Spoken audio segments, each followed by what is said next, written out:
بسم الله الرحمن الرحيم الحمد لله الصلاة والسلام على رسول الله أما بعد السلام عليكم ورحمة الله تعالى وبركاته. um, Now we are living in a very blessed month of Rabi'un al-Awwal. It is the month when the Prophet alayhi salatu wasalam was born, Khatamun Nabiyyin. And it is a very beautiful tradition, I would say, or maybe culture of Muslims and ethnic Muslim countries to celebrate, or maybe by another, maybe more like an acceptable way to say, to remember, the biography of Rasulullah alayhi salatu wasalam, especially in this month, in this blessed month of Rabi'un al-Awwal. Obviously, in this month, our imams and our mashayikh and the khutbah of the mosques, they repeat one of the maybe most widely spread and widely known verses of Quran, in which Allah subhanahu wa ta'ala says, وَمَا أَرْسَلْنَاكَ إِلَّا رَحْمَةً لِلْعَالَمِينَ. We have sent you only as a mercy to the alameen. Alameen is universes or worlds, plural. I would touch upon two very important maybe issues with regards to the biography of Rasulullah sallallahu alaihi wasallam. So the first aspect is the importance of reconnecting to the Prophet alayhi salatu wasalam through his biography.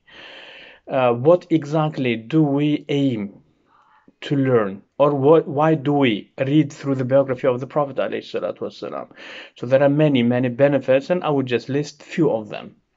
Maybe the first one is, in our time we are living in very difficult conditions, regardless if it is economical or could be political or could be social, because of different cultures mixing together and maybe some certain sharp corners maybe hitting one another, etc., which is quite normal, misunderstanding. So all of that may cause some certain pain in the members of different ethnicities. So many people in our time going through problems and hardships.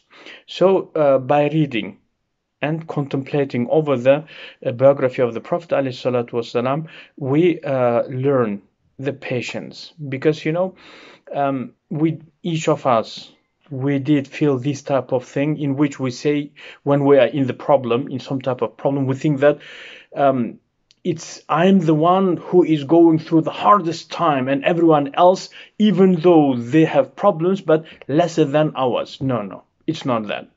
Just read the biography of Rasulullah ﷺ to see the amount of hardship in which Rasulullah ﷺ lived. Maybe just considering the fact that he lost all of his children during his lifetime. So he was praying janazah and burying each single of his children, his daughters, his sons, one after the other. And before the last one, it was Ibrahim alayhi salam, the youngest son of Rasulullah alayhi salatu wasalam, who died just months, I would say, months before his death. And even before Rasulullah alayhi salatu wasalam died, his last daughter, child, last daughter, who was still alive. Because everyone else died during his lifetime, during different periods. And the last one, it was Sayyidah Fatima. And Rasulullah ﷺ was told that straight after him, Fatima is going to die also. So you can say technically, he lost each of them during his lifetime. Okay? But what type of patience he had, that is just incredible. If you just think about it, you just, for example, father or mother, they are ready for death just to save their sons and daughters. Obviously, the parents, they're understanding what I'm trying to say. So what do you think? You are ready to sacrifice your life for someone, but then you actually bury him. You pray janazah on him or on her. It's your daughter or your son, may Allah forbid. And then after that, you are not going to die straight after that, but you know that you are going to live for a bit longer, you know. So I would say parent, after the burial of his own child, will die every day 100 times. I would say for me, death is easier.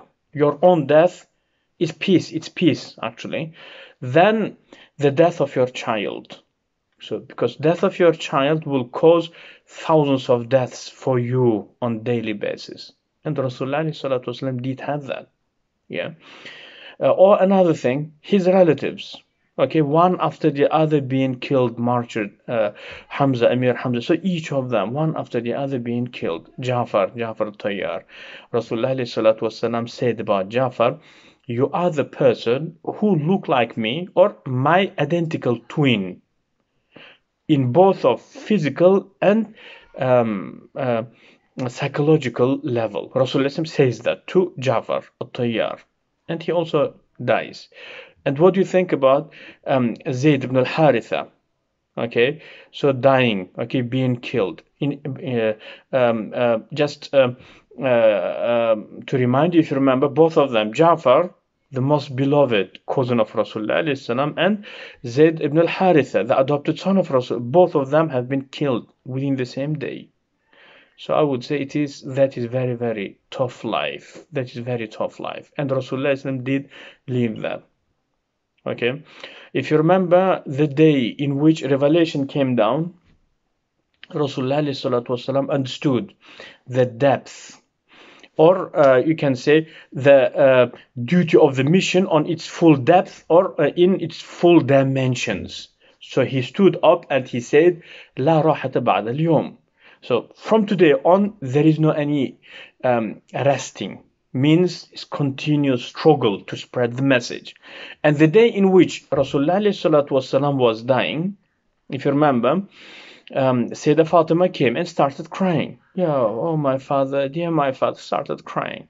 Okay, so it's saying, it's my father is in pain, he is dying. It's just crying as daughters do. So Rasulullah responded to that and he said, um, La, what was that? La azaba, or was that la alama? So one of them, I cannot recall it clearly. La alama li abiki, or la karba li abiki, more accurately. La karba li abiki ba'da al-yawm means there is no any hardship for your father from today on. So that was the first statement. It was when revelation came down at the age of 40. Okay, saying there is no resting from day on, from day and onward.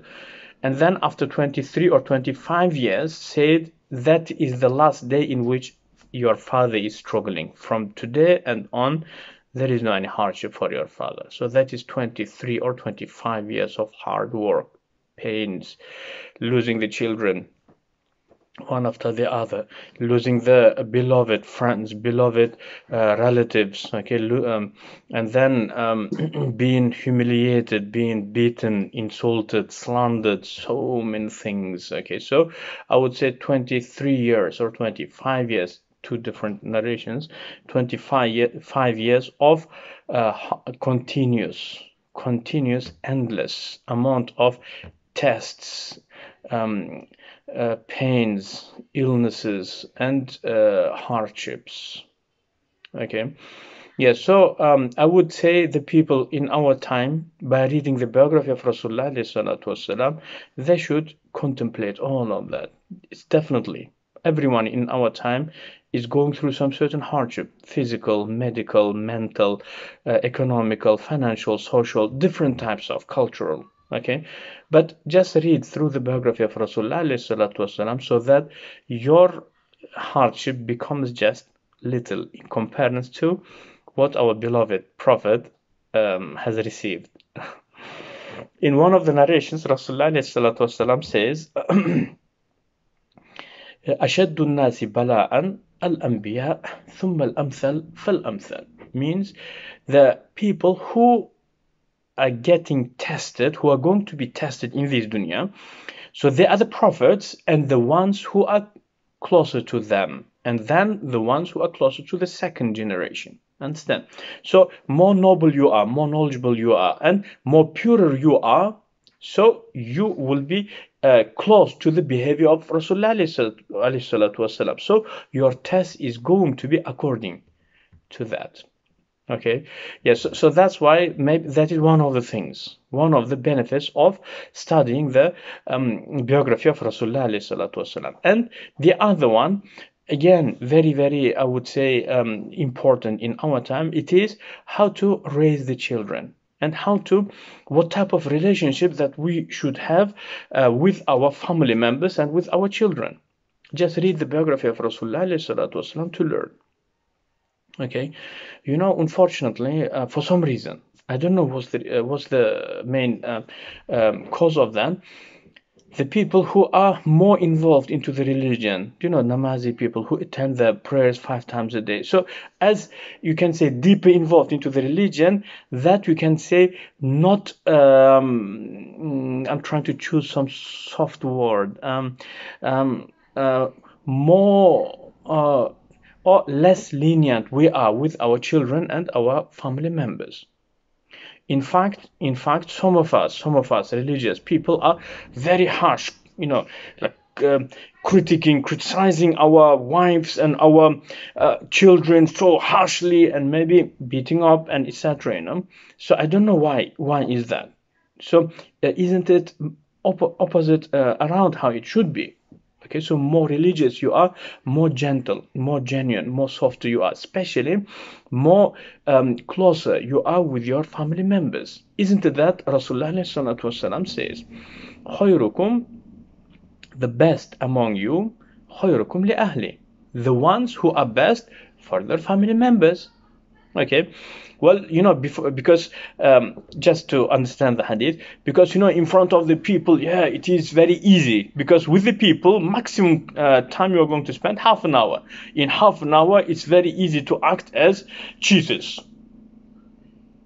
Okay, but when you go back home, you are going to spend 24 hours. People get tired acting, so people do not act with their family members. So they act naturally. So whatever they are, that's how we act with our children and our relatives. So the true face of us is the face by which our family members see us. Understand? So that is quite important. So by reading through the biography of Rasulullah,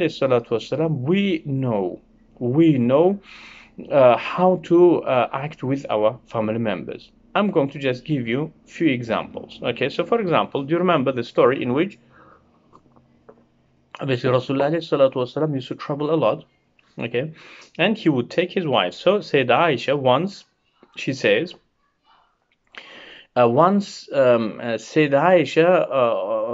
Aisha, so they were traveling, and Rasulullah asked his companions just to go forward, and then Rasulullah with Sayyidah Aisha, they remained on the camels, and then Rasulullah said, let's race, okay, on the camels. Yeah, so and then they started racing. Okay, so obviously, the weight of the rider also affects on the speed of the camel. Okay, so Sayyidah Aisha was very slim lady. Okay, it's not, in terms of the, okay, so she was very slim lady. Okay, and Rasulullah wide shoulder, okay, like a quite masculine, like a shape of her body. So they started racing. Okay, so Sayyidah Aisha, because she is light, so she has beaten the Prophet ﷺ in the speed, and then she went forward. Okay, so Rasulullah did not say anything. After a while, okay, after multiple years, because obviously women, over time we all build up weight, etc. So Sayyidah Aisha became like, so then Rasulullah did the same again. Okay, so obviously Rasulullah did remain on his own shape. Okay, but Sayyidah Aisha did build up weight, and then they started racing. And this time, Rasulullah was the first. And then he said, هذه بتلك. هذه بتلك. In Arabic language, it's like, I don't know how to translate it into English. Definitely there is, when you play chess, for example, when you lose, okay, after that, when you beat, so what do you say? Haha, do you remember that other? Yeah, so this is revenge. So it was one of those things. هذه بتلك means, so this, I mean, I won this time just to compensate from the loss of the previous time. So it is, you can say on like a joking way. It was just beautiful. Okay. Yes. So just please accept my challenge now. I want to pose my challenge. So I don't know how many people will be watching in here. I hope that their wives will be also watching. So just be honest between you and your wife. Just take my challenge. Did you ever in your life make this type of treatment of your wife? I don't know, it could be on the like a playing chess, or it could be, but not eating. Obviously, we males, we beat our. Yeah, so I just so my question, genuine question. So how many times in your life did you do something similar with your wife, as Rasulullah ﷺ did with Sayyidah Aisha in this example? Okay, so it's only just one example, but there are many other examples of Rasulullah ﷺ being family man. Okay, so Sayyidah Aisha was asked about how Rasulullah ﷺ used to act in the house. Okay, yeah, for example, celebrities in our time, the famous people. Okay, so when they go back home, their life is not as anyone would wish to be. So anyway, Sayyidah Aisha said, yeah. So when he would come back home, so he would be milking his sheep and stitching his clothes and stitching his shoes and sweeping, okay, cleaning the house and helping his family. And in different occasions, the same question was posed. And look what Sayyidah Aisha said. Sayyidah Aisha, she does not know. She doesn't know the reality, I would say, in good way. So what did she say? She said, Rasulullah used to be as a family man as each single of you. No. It's not each single of you, because you was not married. So you only saw Rasulullah as your husband. So that's why you are assuming it. But each single of us is not as Rasulullah. Do you understand? Okay. So now my question, these challenges to me also. Yeah. So how many of you did stitch his clothes? Okay, or iron his clothes, or maybe cleaning his shoes, okay, or sweeping the house? How many of you did that within the last, shall I say, 10 years? Within the last certain period? Okay, and say that based on what Sayyidah Aisha was describing, so it was the regular, okay, or common attitude of the Prophet alayhi salatu wasalam. So it is showing us how Rasulullah alayhi salatu wasalam used to be. Understand? So means we are dealing with a person, as Allah subhanahu wa ta'ala said, inna lakum fi rasulillahi uswa. Great example. Okay, great example in the Prophet alayhi salatu wasalam to imitate. Okay, so it is maybe the second very important reason why we should study the biography of Rasulullah alayhi salatu wasalam, and what exactly we should study and contemplate, or how we should learn. Maybe that is second, and we can continue listing the things. Okay, the reasons why we should study the biography of Rasulullah alayhi salatu wasalam. So that is the first part of the speech, and the second one, very brief one. Currently, we are living in the time in which the prophets, okay, and the scholars and the real scholars. Okay, the real scholars means, for example, Zayd al-Shahid, okay, Imam Abu Hanifa, Ibrahim Nakhi, that type of genuine scholars have been really badly humiliated. Okay, so if prophets have been humiliated, so then what do you expect about the scholars? So anyway, even in the time of Rasulullah, there used to be a lot of people insulting and slandering, spreading rumors against the Prophet ﷺ. So what was the reaction of the Prophet? Okay, so he would just ignore. He would just ignore. In fact, we do have examples in which Rasulullah ﷺ sees the people who are insulting him, and he offers them food and treats them in a very genuine way. Okay, I would say that is prophetic behavior.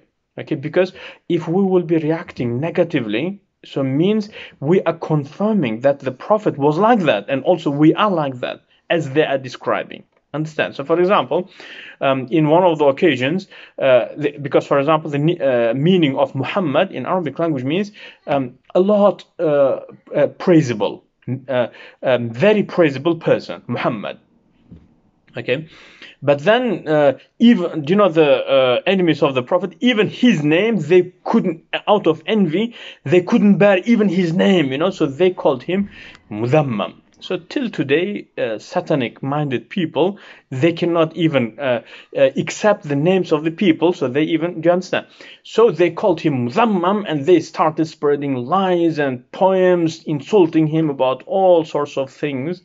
And when it came to Rasulullah just smiled and he said, Yasubuna Muzammaman wa ana Muhammadu. Okay, so they are insulting Muzammam, but I'm Muhammad. So means just let them, because the person whom they are insulting is not me, because my name is Muhammad, and they are insulting Muzammam.